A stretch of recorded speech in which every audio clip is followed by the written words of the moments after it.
बिस्मिल्लाहिर्रहमानिर्रहीम। नाज़रीन अस्सलाम वालेकुम रहमतुल्लाहि बरकातुहू। अगर आप यूनानी पैथी की तारीख़ को पढ़ेंगे या फिर पूरी दुनिया के मेडिकल फील्ड की तारीख़ को या उसकी हिस्ट्री को जब पढ़ेंगे तो इसमें कुछ लोगों के नाम बहुत ज़्यादा मशहूर हुए हैं, जिसमें से 2-3 लोगों के वीडियोस हम पहले ही बना चुके हैं। और ये जो फेमस पर्सनैलिटीज़ हैं तो इसमें सबसे पहला जो नाम आता है तो वो अस्कलिबूस या फिर एस्क्लेपियस का आता है, और दूसरा जो नाम आता है तो वो बुकरात का आता है। तीसरे नंबर पे जो नाम बहुत ज़्यादा मशहूर हुआ है और इसके बारे में ये कहा जाता है कि यूनानी फ़िलासफ़ा में या फिर ग्रीक फ़िलासफ़र्स के अंदर बुकरात के बाद अगर सबसे ज़्यादा किसी को शोहरत हासिल हुई है, बुकरात के बाद में अगर सबसे ज़्यादा कोई मशहूर हुआ है तो वो जालिनूस है या फिर उसको गैलन कहा जाता है। तो मगरिबी ममालिक के अंदर जब आप बात करेंगे तो गैलन के नाम से इसको बहुत ज़्यादा अच्छी तरह से पहचाना जाता है और यूरोप में इसको अच्छी खासी शोहरत भी हासिल हुई है। और इसी को उर्दू में या फिर अरबी या फ़ारसी या हिंदी वगैरह के अंदर जालिनूस के नाम से जाना जाता है। तो आज के इस वीडियो के अंदर हम जालिनूस के बारे में डिटेल्ड स्टडी करने वाले हैं। जालिनूस की ज़िंदगी के बारे में आपको पूरी मुकम्मल मालूमात इसके बारे में देने वाले हैं। तो अगर आप जालिनूस के बारे में पूरी की पूरी मालूमात हासिल करना चाहते हैं, और चूँकि एक बहुत ही इंटरेस्टिंग एक टॉपिक है, एक अपने आप में जालिनूस बहुत ज़्यादा एक दिलचस्प पर्सनैलिटी थी, तो इसकी ज़िंदगी के हालात से हमको बहुत कुछ सीखने को भी मिलता है। और इसने अपनी ज़िंदगी के अंदर जो कुर्बानियाँ दी हैं इल्म हासिल करने के लिए और अलग अलग तरह के उलूम को हासिल करने के लिए, जो इसने कुर्बानियाँ दी हैं अपनी ज़िंदगी के अंदर, और किस कदर इसको एक लगन इल्म हासिल करने की थी, तो इससे हमको बहुत बड़े बड़े सबक भी सीखने को मिलते हैं। तो ये एक हमारे लिए एक इंस्पायरिंग पर्सनैलिटी भी हो सकती है, एक मोटिवेशनल पर्सनैलिटी हो सकती है कि किस तरह से एक फ़र्द को जब किसी चीज़ की धुन जब उसके ऊपर सवार हो जाती है तो वो अपनी ज़िंदगी को तक उसके लिए कुर्बान कर देता है। तो ऐसी है एक पर्सनैलिटी जालिनूस की थी। तो अगर आप ये जानना चाहते हैं कि जालिनूस असल में कौन था और क्या इसकी एक्सपर्टीज़ थी और कौन कौन सी चीज़ों के अंदर इसने महारत हासिल की थी, तो इन सब चीज़ों को जानने के लिए इस वीडियो को एंड तक के ज़रूर देखते रहिए। अब जब किसी भी पर्सनैलिटी की बात की जाती है तो सबसे पहले बात की जाती है उसकी पैदाइश की, कि वो पैदा कब हुआ था। लेकिन जालिनूस का मामला ऐसा है कि इसकी जो तारीख़ पैदाइश है या फिर इसकी जो डेट ऑफ बर्थ है तो वो एक्चुअल में किसी को भी नहीं पता है। बहुत ज़्यादा इख्तिलाफ इसके अंदर है, बहुत ज़्यादा कंट्रोवर्शियल ये टॉपिक है। तो यहाँ तक कि इतना ज़्यादा कंट्रोवर्सीज है कि कुछ लोग कहते हैं कि ये हज़रत ईसा अलैहिस्सलाम से, प्रॉफिट जीसस से पहले पैदा हुआ था, और कुछ लोग कहते हैं कि ये उनके बाद में पैदा हुआ था। तो ये एक बहुत ही इख्तिलाफी मौजू है कि इसकी पैदाइश कब हुई थी, इसलिए उसके ऊपर हम बात नहीं करेंगे। दूसरी जो बात की जाती है तो उसकी जो फिज़िकल जो लुक था, उसका जो हुलिया था, तो वो कैसा था। तो जालिनूस के बारे में ये कहा जाता है कि ये एक बहुत ही ज़्यादा खूबसूरत एक इंसान था और खुश शक्ल इंसान था, हैंडसम एक आदमी हुआ करता था। और इसके बारे में ये कहा जाता है कि ये बहुत ज़्यादा खुश मिजाज था और इसको 2-3 चीज़ों का बहुत ज़्यादा शौक़ था। जैसे इसको पढ़ने लिखने का बहुत ज़्यादा शौक़ था, इसको म्यूज़िक का बहुत शौक़ था, इसको गाने का शौक़ था, तरन्नुम का जिसको कहते हैं, तो तरन्नुम का इसको बहुत ज़्यादा शौक़ था। इसी के साथ इसके बारे में एक बात ये बताई जाती है कि ये बहुत कम खामोश रह पाता था, ये इसको बोलने की बहुत ज़्यादा आदत थी, बोलता रहता था। इसी के साथ इसके बारे में ये भी कहा जाता है कि इसको साफ़ सुथरे कपड़े पहनने का और खुशबू लगाने का बहुत ज़्यादा शौक़ था। तो हमेशा बहुत ज़्यादा साफ़ सुथरा रहना, खुश मिजाज रहना, हमेशा बोलते रहना, ये जालिनूस की पर्सनैलिटी का एक हिस्सा था। अगर आपको याद होगा तो हमने हमारे पिछले एक वीडियो के अंदर ये बात आपको बताई थी कि जितने भी बड़े बड़े जो फिलोसोफर्स इस दुनिया के गुजरे हैं या फिर जिन अतिब्बा की हम बात करने वाले हैं या कर चुके हैं, तो ऐसे जितने भी बड़े बड़े जो लोग गुजरे हैं तो उनकी जो प्राइमरी एजुकेशन जो होती थी या फिर उनकी जो इब्तदाई तालीम होती थी तो वो घर ही पर होती थी। उनके घर के लोग ही उनको पढ़ाते थे, उनके बाप उनको पढ़ाया करते थे, उनके दादा या उनके कुछ रिश्तेदार उनको पढ़ाया करते थे, और इस तरह से उनकी जो इब्तदाई तालीम होती थी तो वो घर ही पर हो जाती थी। स्कूल वगैरह के अंदर उनको जाने की ज़रूरत नहीं पड़ती थी। तो जालिनूस के साथ में भी यही मामला है कि जालिनूस के जो वालिद थे तो वो 3 चीज़ों के एक्सपर्ट थे। तो अब उन तीन चीज़ों के अंदर फ़र्क क्या है, तो वो इतना ज़्यादा वाज़े किसी भी किताब के अंदर नहीं किया गया है, लेकिन थोड़ी सी तहकीक के बाद में इसको मालूम किया जा सकता है कि इन तीन चीज़ों के अंदर फ़र्क क्या है। तो जालिनूस के जो वालिद थे तो वो रियाजी, हिसाब और इल्म हिंसा के एक्सपर्ट थे, अपने आप में उसके वो माहिर थे। तो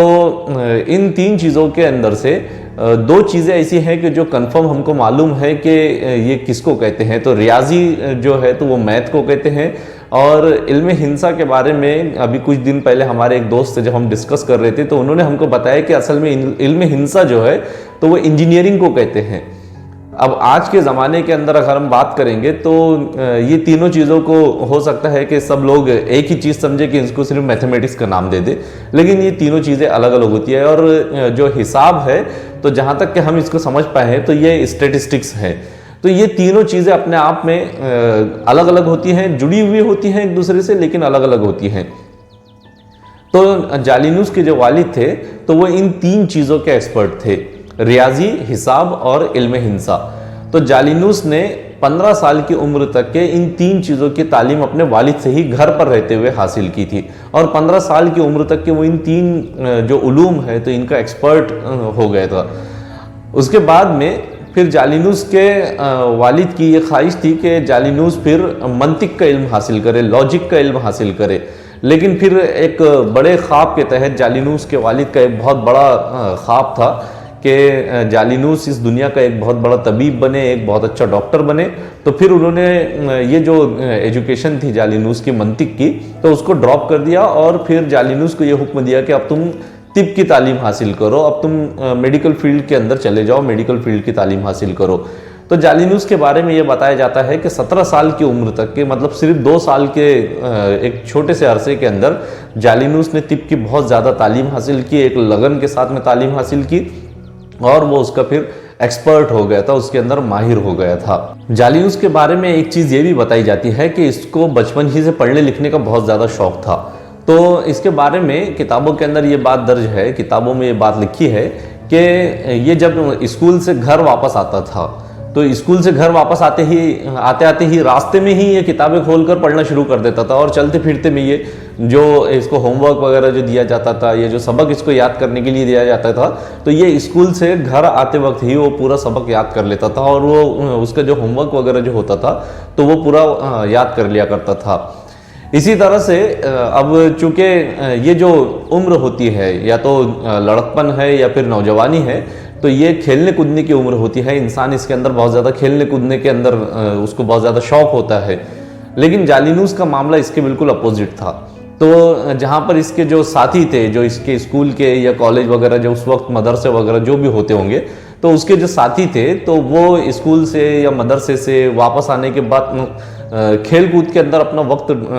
गुजार दिया करते थे, और जालिनूस को भी दावत दिया करते थे कि वो भी आए और उनके साथ में खेल कूद के अंदर हिस्सा ले। लेकिन जालिनूस को पढ़ने लिखने का ऐसा शौक था कि वो किसी भी बहाने से उनसे कट जाता था, और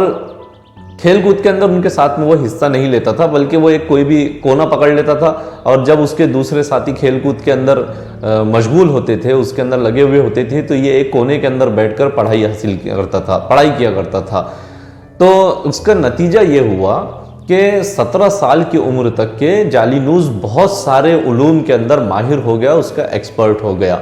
ख़ास तौर से इसके बारे में बताया जाता है कि ये 3 ऐसे सब्जेक्ट्स हैं जो तिब से ख़ास तौर से ताल्लुक़ रखते हैं कि जिनका बहुत ज़्यादा एक्सपर्ट था। पहला जो सब्जेक्ट है वो मुआलजात है, जो BUMS फाइनल ईयर के अंदर भी पढ़ाया जाता है, बाकायदा सब्जेक्ट इसको बना दिया गया है। तो मुआलजात जो कहते हैं तो वो मेडिसिन को कहते हैं, जो मॉडर्न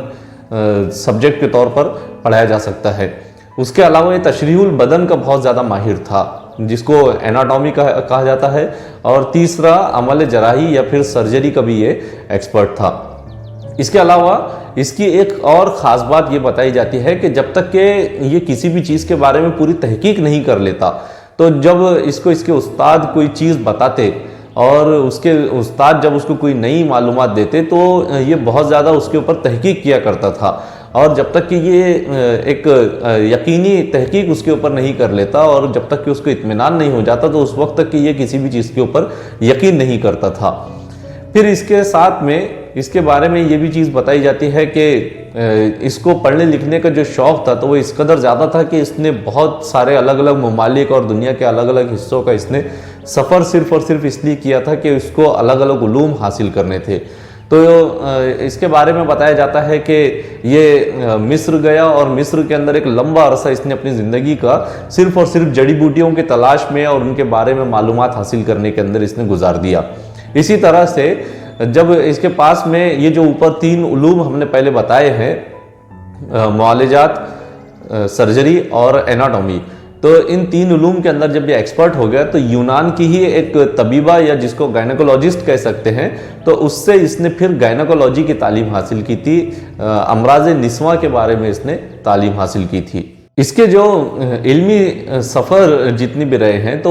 उसके अंदर एक ख़ास चीज़ ये बताई जाती है कि इसने उन सारे के सारे असफ़ार में इसने बुकरात को बहुत ज़्यादा पढ़ा। तो ये बुकरात का बहुत बड़ा फ़ैन था, बुकरात का मद्दा था, उसको बहुत ज़्यादा ये पसंद करता था और उसकी किताबों का मुताला करना इसका बहुत ज़्यादा इसको शौक़ था। लेकिन ऐसा नहीं है कि ये उसका अंधभक्त था, बल्कि कई जगहों पर इसने बुकरात के ऊपर तनकीद भी की है और शायद इसी को एक सच्चा फ़ैन हम कह सकते हैं, एक सच्चा उसको मद्दा कह सकते हैं कि आप किसी को इस तरह चाहें कि जब उसके आपको गलती भी नज़र आए तो उस गलती के बारे में भी आप लोगों को बताएं कि इस फ़र्द के अंदर ये गलती है या फिर इसकी तहकीक के अंदर ये गलती है। तो जालिनूस की खासियत यही है कि बुकरात को बहुत ज़्यादा पसंद करता था, उसकी बहुत ज़्यादा कद्र किया करता था, लेकिन उसी के साथ जहाँ कहीं उसको ये नज़र आया कि बुकरात की तहरीरों में या उसकी तहकीक के अंदर कोई गलत चीज़ उसको नज़र आई तो उसने उसको भी उजागर किया। अब जब इसके इल्मी असफ़ार की जब बात की जाती है तो उसके अंदर एक वाक़या, एक गमगीन वाक़या बहुत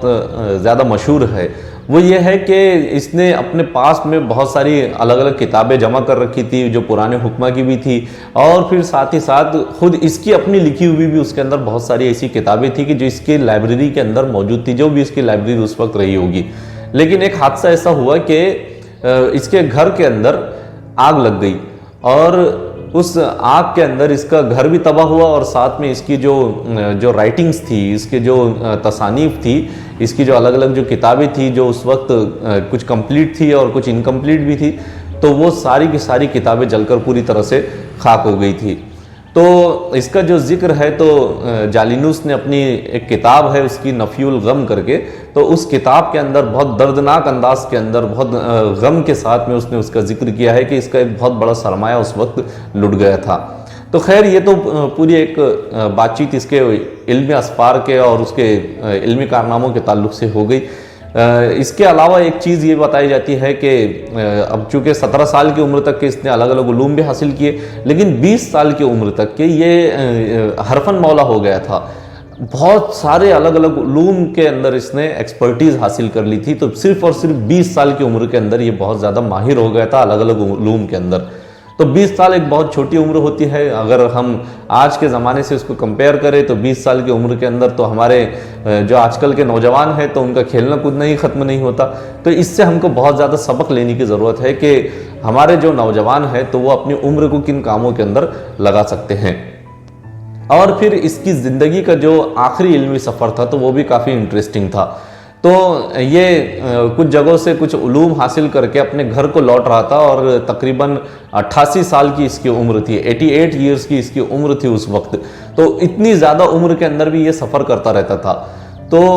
उस उम्र के अंदर जब ये सफ़र करके और अपने घर को वापस लौट रहा था तो रास्ते में किसी ने इसको बताया कि एक फ़लाँ गांव के अंदर, फ़लाँ शहर के अंदर एक ऐसा आदमी मौजूद है कि जो मादरजात अंधे होते हैं, पैदाइशी जो अंधे होते हैं, तो उनको अच्छा कर देता है, उनकी बीनाई को वो वापस ला लेता है। और इसी तरह से जो बर्स के मरीज़ होते हैं तो उनको भी अच्छा कर देता है और मुर्दों को ज़िंदा कर देता है। अब ये कौन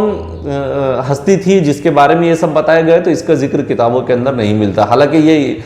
ईसा अलैहिस्सलाम से काफ़ी मिलता जुलता तस्करा है, लेकिन हम इसके ऊपर कोई कमेंट नहीं कर सकते कि ये कौन फ़र्द था। तो जालिनूस की ख्वाहिश हुई कि ये ऐसी जो बुज़ुर्ग हस्ती है कि जो इस कदर पहुंची हुई है कि जो ऐसे बड़े बड़े अमराज को अच्छा कर देती है, यहाँ तक कि मुर्दों को ज़िंदा कर दे रहा है, तो ऐसे शख्स से ज़रूर मिलना चाहिए, इसकी तहकीक करनी चाहिए कि ये कौन है। और इसीलिए फिर जालिनूस उस सफ़र को अधूरा छोड़कर, जो घर वापसी का उसका जो सफ़र था तो उसका अधूरा छोड़कर ये उस शख्स की तलाश में निकल जाता है। अब उस शख्स से उसकी मुलाकात होती है या नहीं होती है ये हमको नहीं पता है, लेकिन उसी सफ़र के दौरान फिर ये बीमार हो जाता है और फिर उसी बीमारी के अंदर इसकी मौत हो जाती है। तो ये पूरा एक इसका इल्मी सफ़र है जो जालिनूस के ताल्लुक से हमने यहाँ पर शॉर्ट में यहाँ पर रखने की कोशिश की है। अब जालिनूस के अगर फजलो कमाल की बात की जाए तो इसके बारे में हमने पहले ही आपको एक चीज़ ये बता दी कि बुकरात के बाद में ये सबसे बड़ा मशहूर नाम है। बुकरात के बाद सबसे ज़्यादा शोहरत इसी को हासिल हुई है। इसके अलावा इसका एक बहुत बड़ा कारनामा ये रहा है कि जब बुकरात की किताबों का मुताला किया जाता है जो तिब पर लिखी गई है, तो बुकरात की किताबों में इल्म तिब जो है तो वो एक आर्ट की हैसियत रखता है, वो आर्ट की तरफ उसको बताया गया है। लेकिन जालिनूस ने इसको साइंस का दर्जा दिया था, इसने इसको साइंस बना दिया था और इस साइंस के तौर पर इसको लोगों के सामने पेश किया था। इसी तरह से इसके बारे में ये भी बताया जाता है कि ये जब किसी भी इल्मी मसले के ऊपर जब इसको कोई बात इसको बताई जाती तो जब तक कि उसके ऊपर ये प्रैक्टिकल नहीं कर लेता, उसके ऊपर ये अमल करके नहीं देख लेता, तो उस वक्त तक के इसको ये नहीं मानता था। इसके फजलो कमाल में से एक बहुत बड़ी बात यह है कि इसके गुजरने के, इसकी मौत के 1500 साल तक के यूरोप के अंदर इसको सबसे आखिरी सनद मानी जाती थी, इसी के बारे में गुफ्तगू होती थी। और जालिनूस की जो बात होती थी तो वो पत्थर की लकीर होती थी यूरोप में 1500 साल तक के, 1500 साल तक के इसके बारे में यूरोप के अंदर बहुत ज़्यादा इसको शोहरा हासिल रहा था। अब ये किस कदर एक्सपर्ट था तो इसके बारे में बहुत सारी अलग अलग किताबों के अंदर अलग अलग वाक़यात मिलते हैं, अलग अलग इसके किस्से लिखे हुए हैं, लेकिन एक वाक़या सिर्फ हम यहाँ पर आप लोगों के सामने रख देंगे। तो एक मरतबा ऐसा हुआ कि एक गांव के अंदर से इसका गुज़र हुआ, तो वहाँ पर एक नौजवान था जो तड़प रहा था किसी बीमारी की वजह से, और वहाँ पर उसके आसपास डॉक्टर्स का घेरा डाला हुआ था और वो डॉक्टर्स आपस में बहस कर रहे थे कि इसका इलाज किस तरह से किया जाए। तो अब डॉक्टर्स के दो ग्रुप हो गए, और पहला जो ग्रुप था तो वो ये कह रहा था कि इस नौजवान की फस्द खोल दी जाए, और दूसरा जो ग्रुप था तो वो कहता था कि नहीं, फस्द नहीं खोलनी चाहिए। तो जालिनूस ने उस नौजवान को चेक किया अपने तौर पर, जो भी उसका तरीका रहा होगा, और फिर उसने ये कहा कि आप लोग इसको कुछ भी मत कीजिए, बल्कि थोड़ी ही देर में इसकी नाक की फस्द खुद ब खुद खुल जाएगी और ये अच्छा हो जाएगा। तो अब ये चूंकि वहाँ पर इतना ज़्यादा नोन नहीं था, लोग इसको इतना ज़्यादा नहीं पहचानते थे, इसलिए पहले तो डॉक्टर्स ने इसका मजाक उड़ाया, लेकिन फिर थोड़ी देर के बाद में लोगों ने ये देखा कि उस जो नौजवान है तो उसकी नाक से खून बहना शुरू हो गया, और थोड़ी देर खून बहने के बाद में वो नौजवान उठ खड़ा हुआ और पूरी तरह से ऐसा लगने लगा कि तंदुरुस्त हो गया। तो सबके सब लोग फिर वहाँ पर हैरत में पड़ गए इसको देख करके, ऐसे कैसे हो गया। और इस तरह से जालिनूस फिर धीरे धीरे करके बहुत ज़्यादा मशहूर हो गया, इलाज मुआलजे को लेकर बहुत ज़्यादा इसकी शोहरत हो गई, इसके बहुत ज़्यादा चर्चा होने लगा। इसी शोहरत को लेकर फिर अलग अलग ममालिक के बादशाहों ने इसको अपने पास बुलाया और उसे अपने पास में रखकर उसके ज़रिए से अपना इलाज ये करवाते थे। तो बहुत सारे ममालिक के अंदर घूम फिर कर इसने अलग अलग बादशाहों का इलाज भी किया। लेकिन चूंकि इसका जो मिजाज था तो वो एक सैलानी मिजाज का था, ये सयाहत इसको बहुत ज़्यादा पसंद थी और घूमना फिरना इसको पसंद था, इल्म हासिल करने के लिए अलग अलग ममालिक में घूमना इसको पसंद था, इसलिए कहीं पर भी ये टिक कर नहीं रहा। तो किसी भी बादशाह के पास में ये खास तौर से एक जगह पर नहीं रहा, बल्कि अलग अलग ममालिक में ये घूमता ही रहा और अलग अलग बादशाहों के पास में ये अलग अलग औकात के अंदर रहा है। अब जालिनूस चूँकि तशरीहुल बदन में या फिर एनाटॉमी के अंदर बहुत ज़्यादा ये एक्सपर्ट था, और साथ ही साथ मुनाफिउल आज़ा या फिजियोलॉजी के अंदर भी ये बहुत एक्सपर्ट था। तो बहुत सारी ऐसी चीज़ें हैं कि जो जालिनूस से पहले कुछ अलग समझी जाती थी, लेकिन जालिनूस ने आकर उसके अंदर तब्दीलियाँ की, और बहुत सारी इंसानी बदन के बारे में ऐसी बातें हैं कि जो सबसे पहले जालिनूस ने ही बताई थी कि इंसानी बदन के बारे में असल फैक्ट्स ये हैं, और उससे पहले जो लोगों के ख्यालात थे तो उनको उसने गलत साबित किया था। तो अब इसके बारे में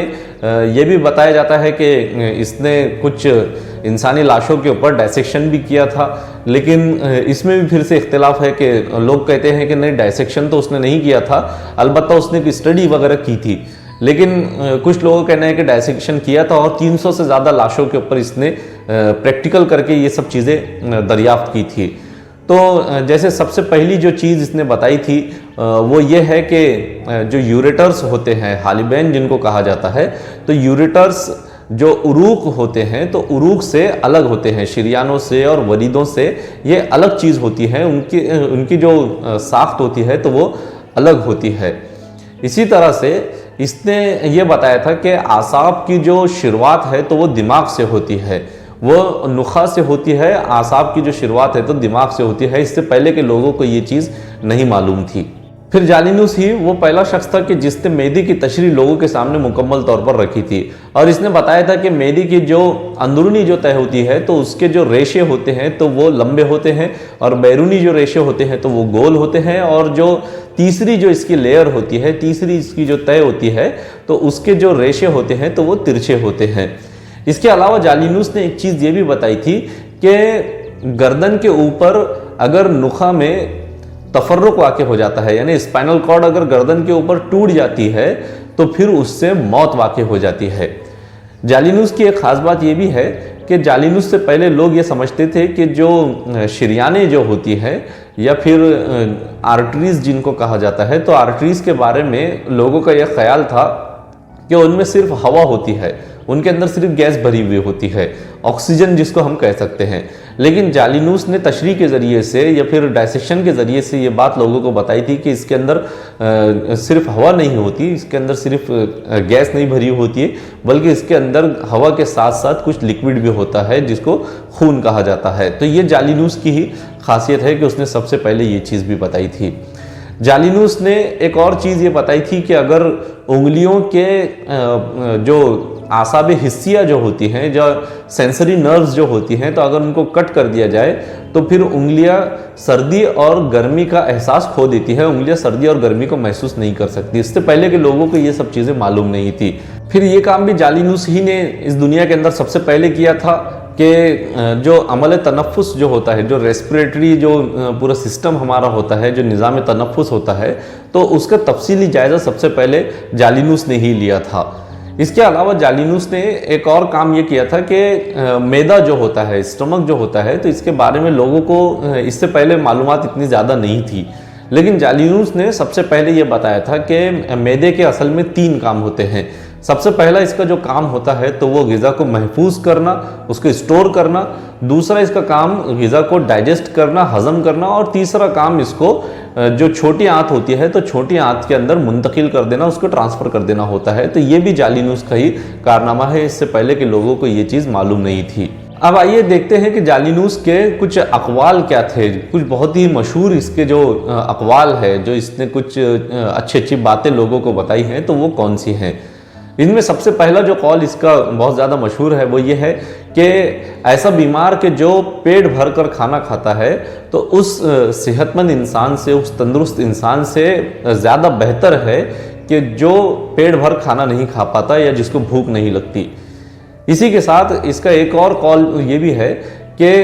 इंसान अगर अपने नफ्स को पहचान ले तो वो अपनी इस्लाह खुद ही कर सकता है। यानी इंसान अपने आप को पहचान ले, खुद शनासी की जो बात यहाँ पर कही गई है कि इंसान पहले अपने आप को पहचान ले तो उसकी सारी की सारी जितनी भी खामियां हैं तो वो उसको दूर कर सकता है।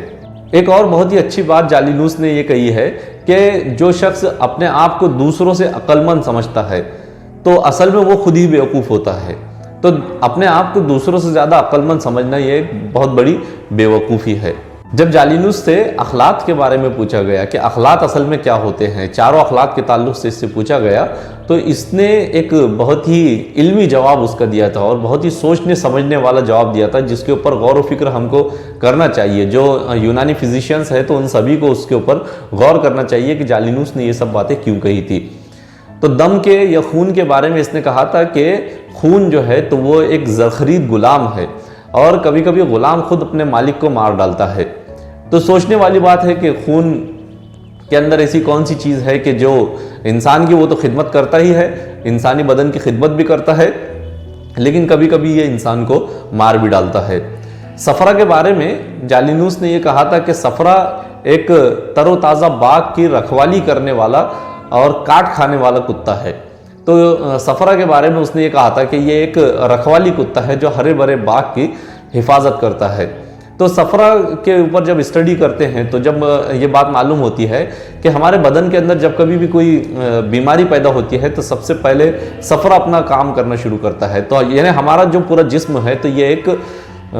बाग है और इसकी हिफाजत की जो जिम्मेदारी दी गई है तो वो सफरा को दी गई है। तो जिस तरह से बाग के अंदर एक कुत्ता रखा जाता है तो हमारे बदन के अंदर जो कुत्ता है तो वो सफरा है और जो हमारे बदन की हिफाजत के अंदर लगा हुआ है। बलगम के बारे में जालिनूस का ये ख्याल था कि बलगम जो है तो वो बादशाह है, वो सरदार है। जब इसके ऊपर एक दरवाज़ा बंद किया जाता है तो ये दूसरे दरवाजे से इंटर हो जाता है, ये दूसरे दरवाजे से गुजर जाता है। तो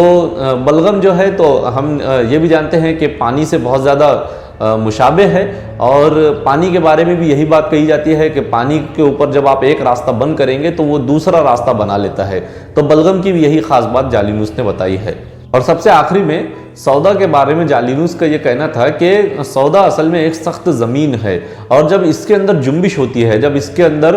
वाइब्रेशन होता है, जब इसके अंदर हरकत होती है तो पूरी की पूरी ज़मीन में, पूरी जगह के अंदर, पूरे इलाके के अंदर ज़लज़ला आ जाता है। तो इसीलिए सौदा का मामला ये है कि इसकी बहुत ज़्यादा हिफाजत करने की ज़रूरत है, इसको बहुत ज़्यादा एहतियात के साथ में बरतने की ज़रूरत है। तो ये सारे के सारे जालिनूस के अक़वाल हैं। तो तारीख़ तिब के आज के इस वीडियो के अंदर इतना ही। हम उम्मीद करते हैं कि जो जालिनूस के ताल्लुक से जो चीज़ें हमने आप तक पहुंचाने की कोशिश की है ये आपको इंटरेस्टिंग लगी होगी, आपकी जो दिलचस्पी है तो आखिर तक के बरकरार रही होगी।